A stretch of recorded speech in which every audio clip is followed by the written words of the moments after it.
चलो ध्यान दो, शांत हो जाओ। देखो हम लोग ये जो चैप्टर पढ़ रहे थे इसको कुछ कुछ कंप्लीट कर लिए थे, दोबारा एक बार इसको करवा दे रहे हैं जल्दी जल्दी। इधर ध्यान दो, शांत शांत हो जाओ अब।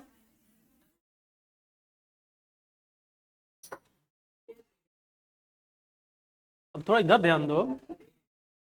चलो देखो हम लोग पिछले क्लास में ये पढ़ रहे थे, ह्यूमन जीनोम प्रोजेक्ट के बारे में पढ़ रहे थे। ये पूरा टॉपिक कंप्लीट नहीं हुआ, थोड़ा सा रह गया था, इसको हम लोग आज कंप्लीट कर लेंगे। बस एक लेक्चर और लगेगा, कल ये खत्म हो जाएगा। मतलब ये कल चैप्टर खत्म हो जाएगा बस। आज आज नहीं हो आज नहीं हो पाएगा ये, आज नहीं हो पाएगा, कल खत्म हो जाएगा। कल डीएनए फिंगरप्रिंटिंग है, उसको खत्म कर देंगे बस। उसके बाद फिर तुम लोग को मुक्ति मिल जाएगी। टेस्ट इस सैटरडे को होगा, इस सैटरडे को टेस्ट होगा, ठीक है। इस सैटरडे को टेस्ट होगा तुम लोग का मॉक टेस्ट। तीन तीन चैप्टर। क्या तो क्या हुआ तो जिंदगी में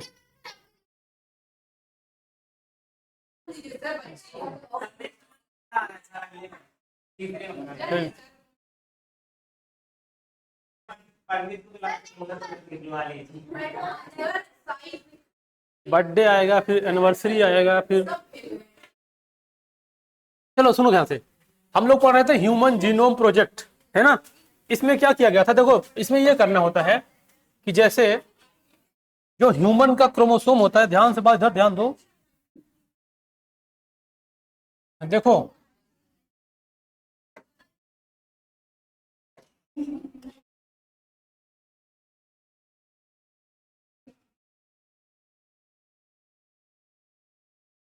देखो हम लोग अगर बात करें ह्यूमन में कितना क्रोमोसोम होता है, 46। कितना क्रोमोसोम होता है। अब इसमें से जो 22 होता है, 22 पेयर जो होते हैं वो कैसे होते थे, ऑटोसोम। और जो 1 पेयर होता था उसको सेक्स क्रोमोसोम बोलते थे, और या तो क्रोमोसोम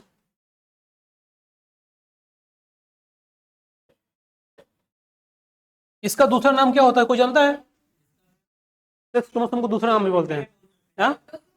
ऑटोसोम तो ये है ना, एलोसोम बोलते हैं उसको, क्या बोलते हैं। या इसको स्पेलिंग में डबल एल है कि नहीं, देखो देख लेना। एलोसोम, हाँ किसका, ये सेक्स क्रोमोसोम का दूसरा नाम है एलोसोम। जैसे ये ऑटोसोम है, जो क्रोमोसोम टोटल कितना होते हैं 46 कहो चाहे कर लो 23 पेयर में होता था ना। अब ये कोई पूछेगा कितना कहाँ पाया जाता है, न्यूक्लियस के अंदर। अब सोचो जब क्रोमोसोम को देखेंगे तो क्रोमोसोम का साइज जो होता है, मतलब देखने को कुछ ऐसा कुछ दिखाई देता है इस तरह से, है ना। अब इसी के अंदर अगर इसको ओपन करके देखेंगे तो इसका मतलब ये ऐसा होता है। और ये क्या है, ये क्या है, डीएनए है, बात समझ रहे हो ना। और इसी डीएनए में अगर इसको अलग अलग कैटेगराइज कर देंगे तो मान लो एक यहाँ जीन है, एक यहाँ जीन है, सब में पूरे भरे भरे जीन होते हैं अलग अलग पार्ट में, है ना। तो अब जो डीएनए बना था उसका क्या आया था, एक सीक्वेंस बनेगा, जैसे ATCG करके आएगा। तो उसको क्या किया गया, इस प्रोजेक्ट में जितने क्रोमोसोम हैं उस क्रोमोसोम के जिस सीक्वेंस है उनको क्या किया गया, काउंट किया गया, है ना। अकाउंट करके देखो 22 पेयर है, ऑटोसोम है, और 1 पेयर एलोसोम है यानी सेक्स क्रोमोसोम है, सबको काउंट किया गया। अब यहाँ पे देखो जो 22 है ना, इसमें शुरुआत होगा 1 से, क्रोमोसोम नंबर 1 2 3 4 ऐसे चलेगा। तो जानते हो 1 सबसे बड़ा था। हम लोग पिछले क्लास में ये बताए थे कि ये प्रोजेक्ट थोड़ा सा मेगा प्रोजेक्ट था, लगभग कितने साल चला था, 13 साल चला था। लेकिन उसके बाद जो क्रोमोसोम नंबर फर्स्ट है उसको सीक्वेंसिंग करने में थोड़ा और समय लग गया था, वो लगभग चला गया था 2006 तक। मतलब उसमें 6 साल और लग गया एक्स्ट्रा, सॉरी 3 साल एक्स्ट्रा और लग गया। मतलब होना चाहिए था 90 से शुरू हुआ था, 1990 शुरू हुआ और 2003 तक उसका डेडलाइन था। लेकिन जो क्रोमोसोम नंबर 1 था वो बड़ा था, इसलिए उसको सीक्वेंस करने में ज्यादा समय लग गया। लेक्चर हम पिछले क्लास वाले भेजे हैं, तुम लोग देखे तो होगा नहीं, है ना, ईमानदारी के साथ, ठीक है। तो ये बात है, हम समझ रहे हैं, जो ओपन करते हो भले यहाँ ध्यान दो, समझ गए। अब देखो इसको ये जो क्रोमोसोम दिखाई दे रहा, इधर ध्यान दो, ये क्रोमोसोम दिखाई दे रहा है, ये सब तरह को साइज वाइज दिखा, सबसे छोटा जो लास्ट वाला होगा छोटा होगा, सबसे फर्स्ट वाला बड़ा होगा।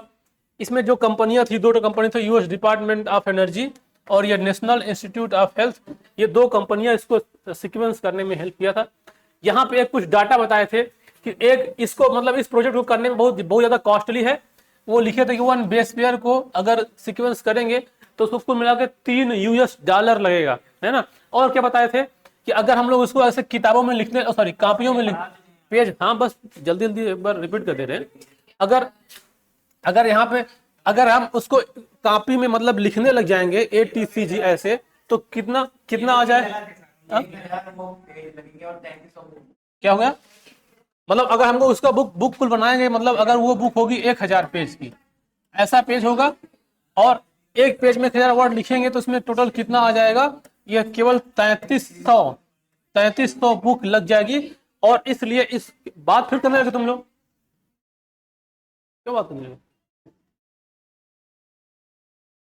इसको इसलिए कॉपी में ना लिखा गया, इसको एक ब्रांच बनाया गया, उसको बोला गया बायो इन्फॉर्मेटिक्स।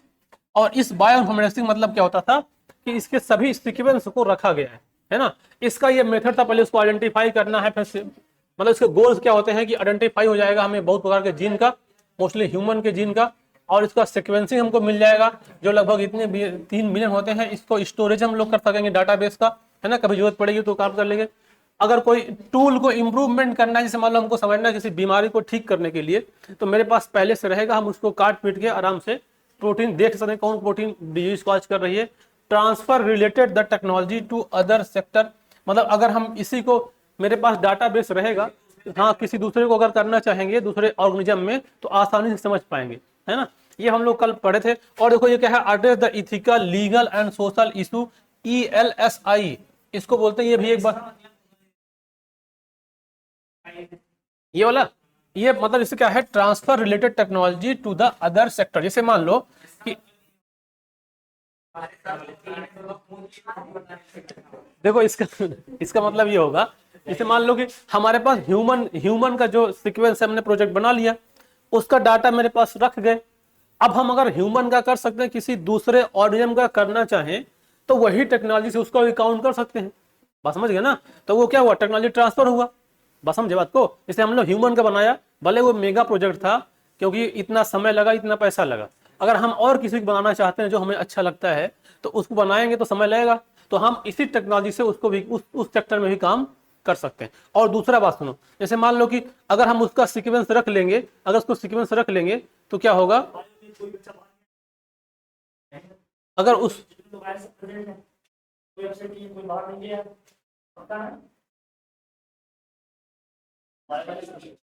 अगर उसका सीक्वेंस हम अपने पास रख लेंगे, तो मान लो कभी कुछ उसको कट पिट करके दूसरी डिजीज को देखना हो या उसको ठीक करना हो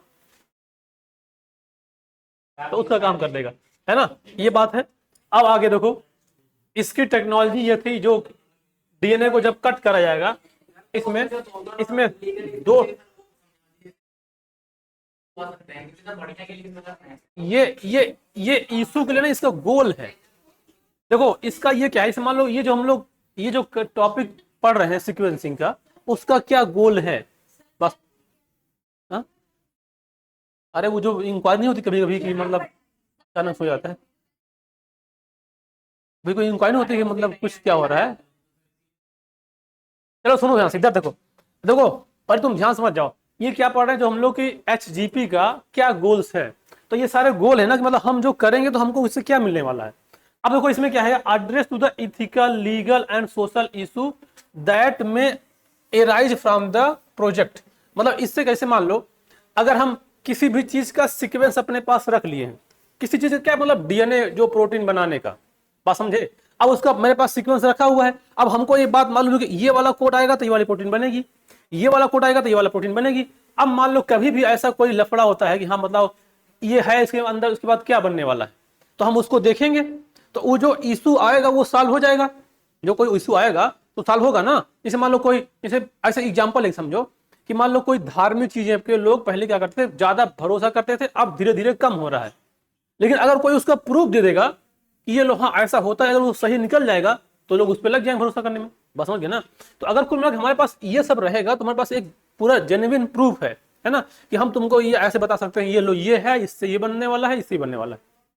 जैसे एक एग्जांपल और देखो, अभी जो अहमदाबाद वाला प्लेन क्रैश हुआ था, उसमें बहुत सारे लोगों की डेड बॉडी ऐसे जल गई थी कि उसको देख के पहचान नहीं पाओगे कि मेरे परिवार का डेड बॉडी ही किसी और का है ना, ऐसे हो गया था। और अभी यहाँ पे जब महाकुंभ में भगदड़ हुआ था, सबको जानकारी होगी, तो यहाँ पे जानते हो एक केस क्या हुआ था? यहाँ पे एक केस ये हुआ था कि जब जब लोग मारे गए तो उनकी सबकी डेड बॉडी अब यहाँ वहां ला के रख दिया गया हॉस्पिटल में। अब उसके जो पेरेंट्स हैं, और सॉरी मतलब गार्जियंस हैं, वो बहुत दिन बाद आए ढूंढते टहलते, अब उनकी डेड बॉडी पहचान नहीं आ रही थी। तो एक तो केस ऐसा हुआ था कि वो दूसरे की डेड बॉडी दे दिया उसको, ले आओ ये तुम्हारी है, और लोग लेके चले गए। जब चले गए आधे रास्ते पहुंच गए तब फोन किया, अरे नहीं वापस आओ, तुम्हारी बॉडी नहीं है, मतलब तुम्हारी डेड बॉडी नहीं है वो। तो अब ऐसे पहचानने के लिए मतलब अब उसके पास क्या है, सैंपल लेगा, उसका सीक्वेंस निकालेगा, उसके रिलेटिव से मैच कराएगा, उसको दे देगा। तो जो ऐसा करता है, और क्या बोलते हैं अभी जब पढ़ाएंगे डीएनए फिंगरप्रिंटिंग, है ना, तो डीएनए फिंगरप्रिंटिंग में उसका पूरा सीक्वेंस निकाला जाता है, उससे मैच किया जाता है ना, तब उसका भी एप्लीकेशन में बताएंगे। ठीक है, बात समझ गए बात को। अब यहाँ पे देखो, इसको दो मेजर इसके अप्रोच थे। जब देखो जब डीएनए से आरएनए बनता है तो याद करो पहले एचएनआरएनए बनता है, उसमें इंट्रॉन भी रहता है और क्या रहता है, विज्ञान भी रहता है। तो अगर हम लोग इंट्रॉन को निकाल देंगे फिर उसको जोड़ देंगे तो विज्ञान को, क्योंकि हमारा काम किसका है, मेन इंट्रॉन का, और सॉरी विज्ञान का। इंट्रॉन हमारा फंक्शनलेस है, तो उसको हम चाहे हटा के, देखो यहां से क्या करिए, इसको हटा दिए, जब हटा दिए तो ये पूरा अलग अलग सेगमेंट बना, इसको जोड़ दिए, ये सब फंक्शनल है, ये सब फंक्शनल जीन है। अब इसका सीक्वेंस देखो अलग आएगा, अगर पूरे का सीक्वेंस निकालेंगे तो अलग आएगा। अब भले इसमें इंट्रॉन है लेकिन इसका भी कुछ ना कुछ तो सीक्वेंस होगा ना, तो लेकिन हमारे काम का वो नहीं है। अब इसको हमारे काम का नहीं, इसका मतलब क्या किया कि अगर हम इसको हटा दिए और फिर उसको आपस में जोड़ दिए, ये जो बना ये कहलाया मतलब cDNA। जो मतलब अगर हम डीएनए से इंट्रॉन को निकाल दिए और केवल विज्ञान बचा जो फंक्शनल है, जो आगे आरएनए बनाएगा, तो अब वो क्या करेगा, वो कहलाएगा cDNA। अब इसका भी हम लोग सीक्वेंसिंग दो टाइप से कर सकते हैं, एक इसका पूरा कंप्लीट कर लो और एक तो उसको निकाल के काम वाला कर लो। बात समझ गए ना। तो यहां पे देखो एक है ये एक्सपर्ट सीक्वेंस टैग, इसको ESTS बोलते हैं। इसमें ये focus on the identify the all gene that are express as RNA, मतलब ये इसको करना है कि मतलब जो एक्सप्रेस क्या बोलते हैं आरएनए बनाने में हेल्प करेगा। अब कौन बनाएगा आरएनए, विज्ञान वाला, केवल इंट्रॉन निकाल देंगे ना। और देखो इसमें क्या होगा, ये सीक्वेंस एनोटेशन है। सीक्वेंस एनोटेशन मतलब होता है जैसा था पूरे का पूरा तुम सीक्वेंस निकाल दो। अब जो सीक्वेंस निकाल देंगे, जो हमको आएगा हम उसको बाद में देखेंगे, उससे कौन प्रोटीन बनना है नहीं बनना है वो बात की बात है, हमको क्या करना है, इसका अरेंजमेंट करके बता देना है। ये बात था इसमें। अब ये बहुत सारे थे ऐसे, एक्चुअली ये जो टेक्नोलॉजी थी इसको बैक्टीरिया और ईस्ट में देखा गया था, मतलब उसमें देख के मतलब उसकी हेल्प से, तब उसी को उसमें देखा गया, फिर बाकी उसी के आधार पर सबको बता दिया गया। बस समझ गया ना कि हम लोग उसमें ऐसा सीक्वेंस कर सकते हैं। तब ये देखो अब अगर इसको करेंगे तो ये कैसे करेंगे, सबसे पहले हमको डीएनए को निकालना है। जैसे अब डीएनए कहाँ होता है, सेल में, सेल के अंदर क्या होता है, न्यूक्लियस में, न्यूक्लियस में क्या होता है, क्रोमोसोम, फिर वहां क्या होगा डीएनए। तो पहले काम क्या करो, हमको सेल को ले आओ, फिर उसको उससे डीएनए को निकालो, तो उसको क्या बोलेंगे, isolation of DNA from cell, है ना। तो उसके बाद क्या करो, उसको convert into the random fragment, उसको ऐसे ऐसे डीएनए को पीस क्या करो, काट दो, क्योंकि डीएनए हमें हर, अब देखो काटने का तरीका अभी हम नहीं समझ बता रहे हैं, अभी बायोटेक्नोलॉजी आएगा बताएंगे, थोड़ा सा उसमें आएगा कैसे काटने, वो कुल्हाड़ी लेके ऐसे काटना नहीं है डीएनए को, बात समझ में, लोग इधर काट दिए, बहुत छोटा होता है, मतलब ये सब काम बहुत माइक्रो लेवल पे होता है, उसके लिए अलग से सीजर होता है, अभी मिलेगा कौन सीजर उसको काटेंगे, उसको बोलते हैं रिस्ट्रिक्शन इंडोन्यूक्लियेज, वो एक प्रकार का एंजाइम है, उसको RE बोलते हैं, RE, जैसे RE से काटा जाता है ना उसको, तो वो लेकिन वो वाला RE नहीं है, इसको ये अलग से RE है, उसका एंजाइम है रिस्ट्रिक्शन इंडोन्यूक्लियेज, उससे उसको काटते हैं। जब बायोटेक्नोलॉजी पढ़ाएंगे तो वहां पे बहुत अच्छे से बताया जाएगा इसको कैसे काटते हैं, कैसे जोड़ते हैं, फिर नया कैसे बनता है ना। अब उसको जिसको निकाल लिए, अब जो फ्रेगमेंट निकला जाएगा उस फ्रेगमेंट को किसी न किसी होस्ट में डाल देंगे। अब ऐसा क्यों करते हैं, देखो होस्ट में डालने से उसका एम्प्लीफिकेशन हो जाएगा, इसका जब हम फ्रेगमेंट निकाले हैं तो जैसे मान लो कि अब उसका एम्प्लीफिकेशन क्या, वो मतलब बहुत सारी कॉपी बन गई। ऐसा क्यों करते हैं, क्योंकि देखो जिसका भी हमें सैंपल मिलेगा वो केवल सैंपल मिलेगा ना कि बहुत ज्यादा मिलेगा।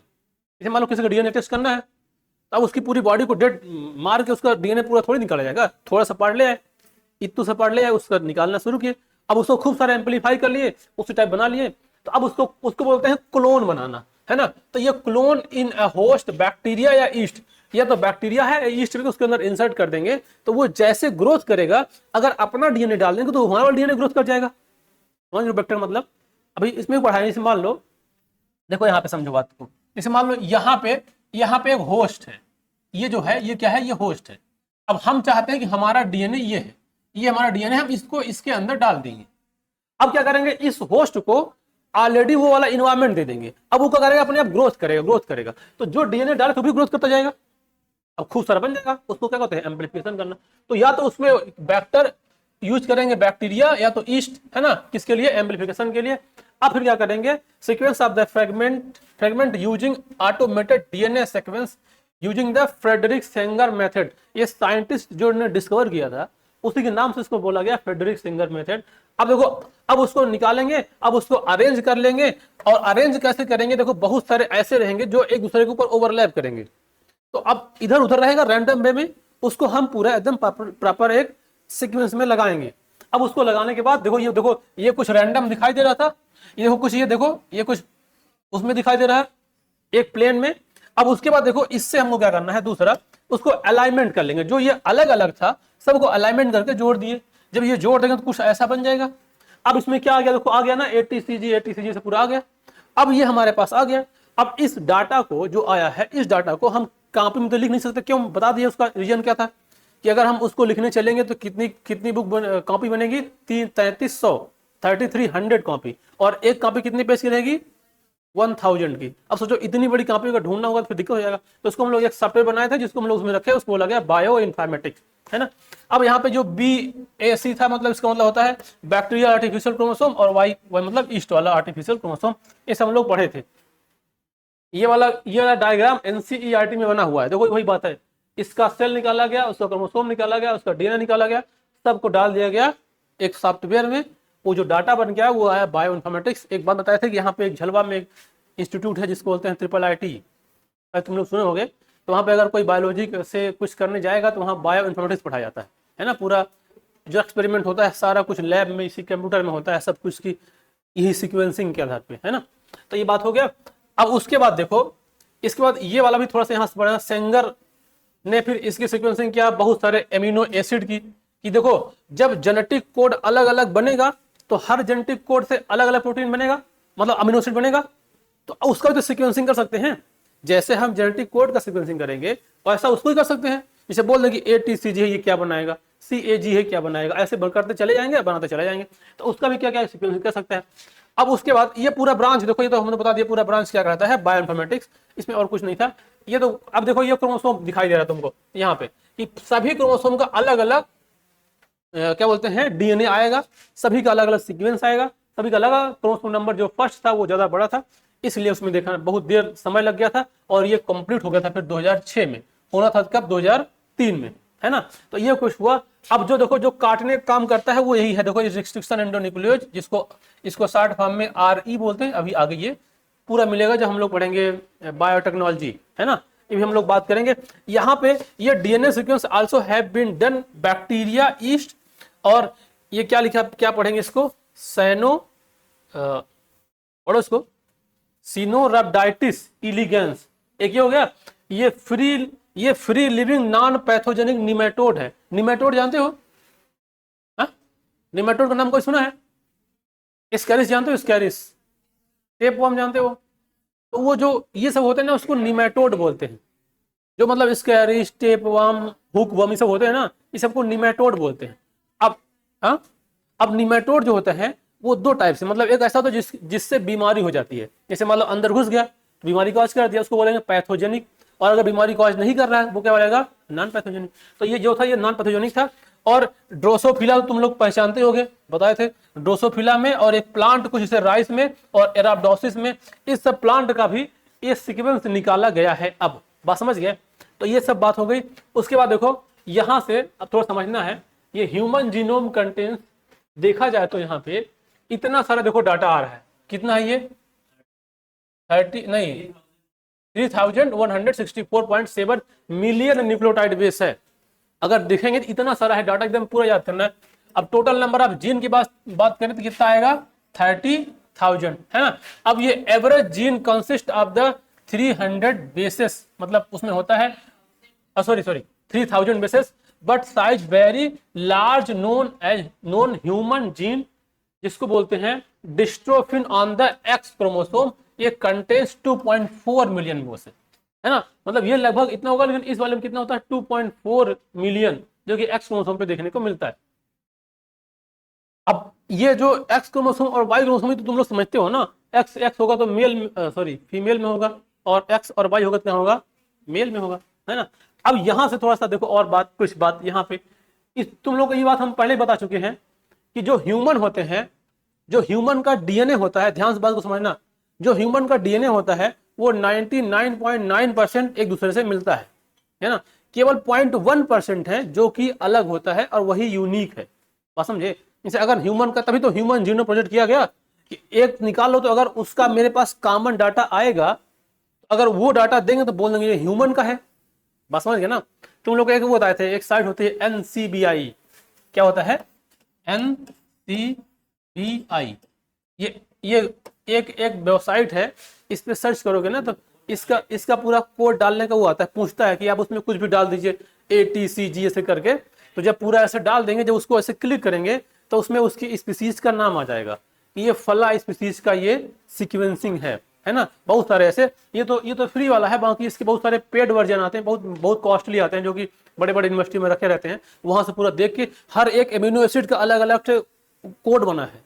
अब वो डाल के पहले उसमें एक्सपेरिमेंट, जब भी ड्रग्स वॉक्स बनाया जाता है तो पहले उसको डाल के उसमें चेक कर लिया जाता है, उसके बाद फिर वो मार्केट में, मतलब उसके बाद उसका एक्सपेरिमेंट होता है, बस समझ गए ना।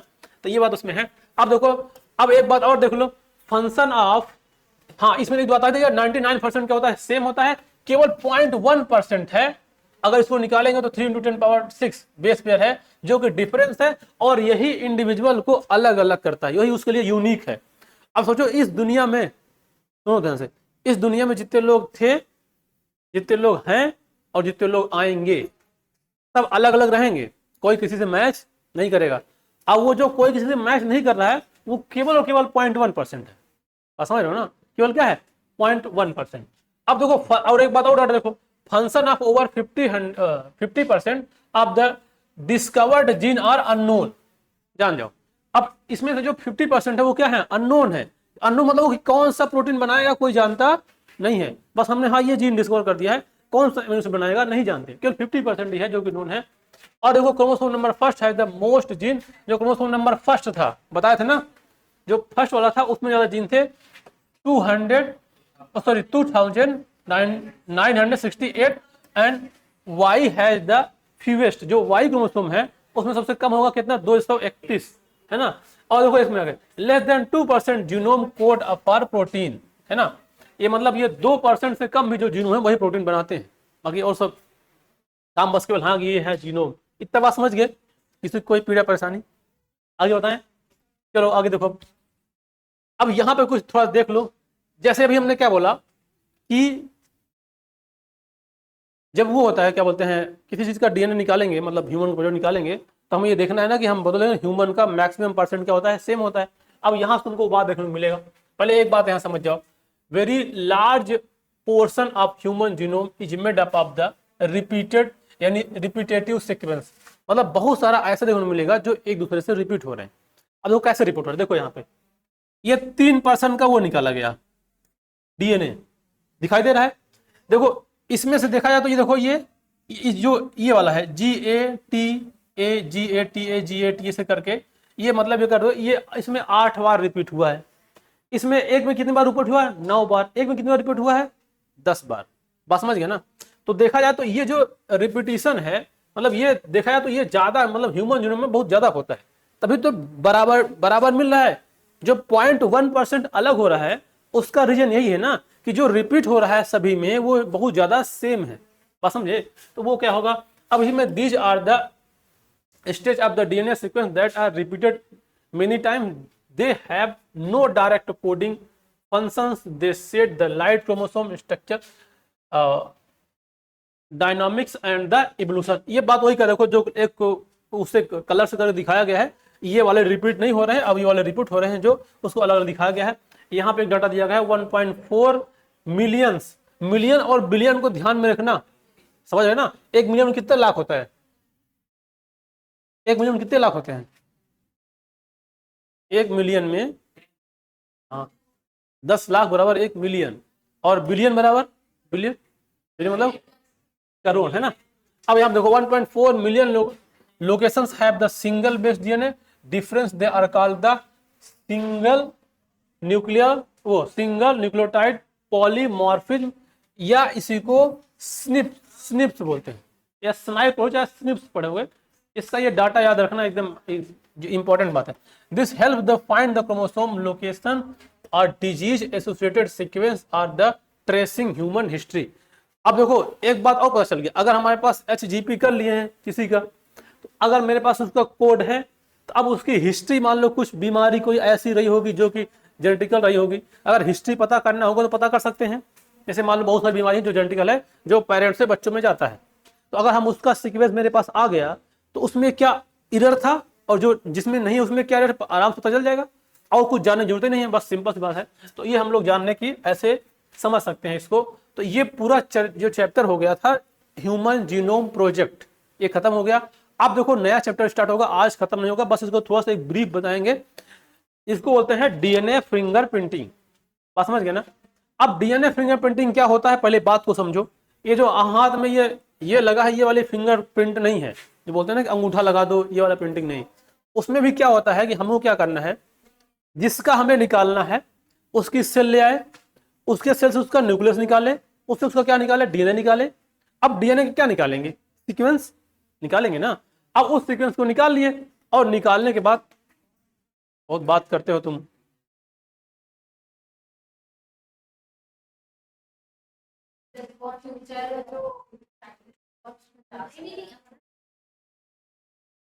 क्या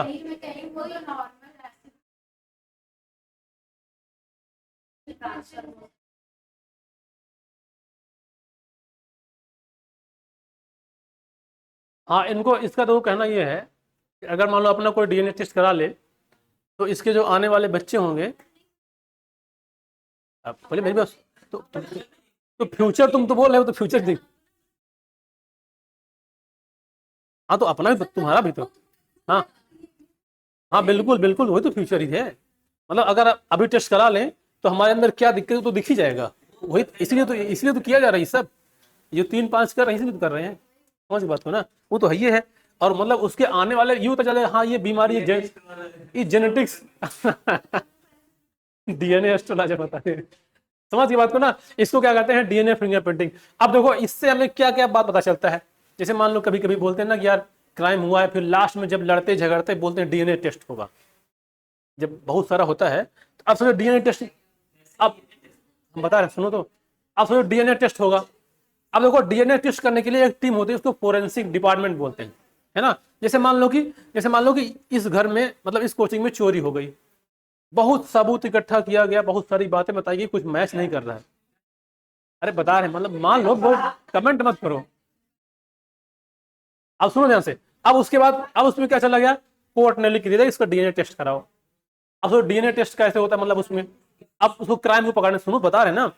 अब फोरेंसिक टीम आएगी, पूछेगी तुम्हारे पास कैसे कब हुआ था, तो वो क्या सोचेगी, वो सोचेगी अच्छा आया होगा, यहाँ कहीं हाथ रखा होगा, दरवाजा खोला होगा, कुछ होगा, तो यहाँ बस ऐसे खुरेज के ले जाएगा, ले गया अपने पास ले गया। अब उसके पास, अब ये लोग हाथ कहीं रखेंगे तो पक्का कुछ सूद सेल इसमें लग जाएगा। अब मान लो उसके पास उस सेल मिल गया, अब उस सेल्स को रख लिया। अरे जो फिंगरप्रिंट होती है उसमें सेल्स को ही देखते हैं, जो हमारी स्किन होती है इससे हमारी सेल्स निकलती रहती हैं। जो रगड़ रगड़ के मैल छुटाते हैं ना, तो उसमें केवल मैल नहीं निकलती, उसमें हमारी सेल भी निकलती है। अरे हाँ होती है ना बेटा, छूने से, समझो बात को, इसको छूने से तो होता है। हाँ और क्या, बिल्कुल, हाँ उसमें चला गया, बिल्कुल उसमें चला गया, और क्या। अच्छा देखो यही का उसमें क्या चेक करता है, यही चेक करता है ना, उसको ले जाएंगे लैब में, समझ गए। अब उसका निकाल लेगा डीएनए सीक्वेंस, अब उसके पास डाटा उसका आ गया, वो जो निकाला गया। अब सुनो ध्यान से, अब तुमसे पूछा जाएगा, हाँ वो दूसरा है, वो दूसरा बेटा, वो तो तुम्हारी ये इसके अभी वो तुम्हारा ये जो बना हुआ पैटर्न, हाँ अभी यही बोले हैं तुमको, जब अभी पढ़ाना शुरू किया यही बोले हैं ना कि इसको ये वाला फिंगरप्रिंटिंग मत समझ लेना, हाँ ये बायोमेट्रिक्स है। अभी हम यही बोले कि ये डीएनए फिंगरप्रिंटिंग दूसरा है और वो वाला दूसरा है। बात समझ गए ना। तो ये डीएनए फिंगरप्रिंट बोले पहली बार, इसको मत समझ लेना ये जो लगा रहे हैं ये दूसरा पैटर्न। हाँ अगर उसको लेगा तो वो डीएनए, जब अगर डीएनए टेस्ट होगा, हमें डीएनए टेस्ट में जाना है, अभी हमें उसमें जाना है। अगर डीएनए टेस्ट होगा तो फिर यही प्रोसेस। हाँ करा तो रहे हो, क्या कर रहे हैं अब कैसे तेज करें, अब कैसे तेज कराएं। अब तो यही तो बोलना है, तो यही तो जो बोलना है वो क्या बोलना है तुमको। अब सुनो ध्यान से, अब जो डिस्को करेंगे डीएनए फिंगरप्रिंटिंग निकालेंगे। अब किसका किसका केस हो, मान लो कहीं चोरी हो गई, उस केस में उसको पकड़ा गया, उसको कुछ अवशेष मिला, अब उसका डीएनए सीक्वेंसिंग कर ले गया। अब तुमसे पूछा जाएगा कि यार तुमको बताओ तुम पे किस पे डाउट है, तुम बता दिए फला फला फला पे डाउट है। अब उसको पकड़ा जाएगा, उसका भी निकाला जाएगा, और जो यहाँ से सैंपल ले गया है उन दोनों को मैच कराएगा। अगर मैच कर गया तो चोर पकड़ गया, नहीं मैच किया तो बोलेगा तुम्हारा सस्पेंस जो था वो सही नहीं, आपको दूसरा बताओ। बस समझ गया ना, ऐसे डिस्कशन होता है। और बहुत सारे देखो, कभी कोई झगड़ा लड़ाई हो जाता है, किसका बेटा है या किसका बेटी है बच्चों में, ये मेरा है कि नहीं है। हाँ तो इसमें भी फिर क्या करेगा, डीएनए टेस्ट होगा, है ना। इस तरह डीएनए टेस्ट होगा। जब वो क्या बोलते हैं, एक जो प्राइम मिनिस्टर थे जिनकी हत्या कर दी गई थी, राजीव गांधी थे ना सर, बम से उड़ा दिया था, बुढ़िया थी जो माला पहनाने गई, हाँ हाँ, वो उनको से माला पहनाने गई, उसकी बम लेके गई थी, ब्लास्ट हो गया और वो भी उड़ गए। तो अब दोनों लोग मिल गए, उनकी डेड बॉडी मांस टुकड़ा, तो उनको अलग अलग करने का काम डीएनए टेस्ट से किया गया था कि ये इनका पार्ट है, ये इनका पार्ट है। ये सब काम करने में अब जितने भी क्राइम होते हैं, कोई भी क्राइम होता है उसमें इसका डीएनए टेस्ट होगा। कोई रेप केस है, देखो ना, जब कोई रेप केस होता है, जब उसमें डिटेक्ट होता है तो देखो पुलिस वाला क्या करता है, बोला उसका कपड़ा उपड़ा रख लेते हैं अपने पास, है ना, इसलिए रखते हैं कि उससे कुछ ना कुछ सैंपल मिलेगा, है ना। तो ये सब इसी में डीएनए फिंगरप्रिंटिंग में पढ़ने वाले हम लोग। अब इसमें जो पढ़ेंगे ये पढ़ेंगे ये कैसे किया जाता है, क्या निकाला जाता है, उसकी क्या स्टेप है, बात समझे। तो अगले टर्म में ये पूरा कंप्लीट हो जाएगा, उसके बाद फिर हम लोग अगला क्लास पढ़ेंगे, ठीक है।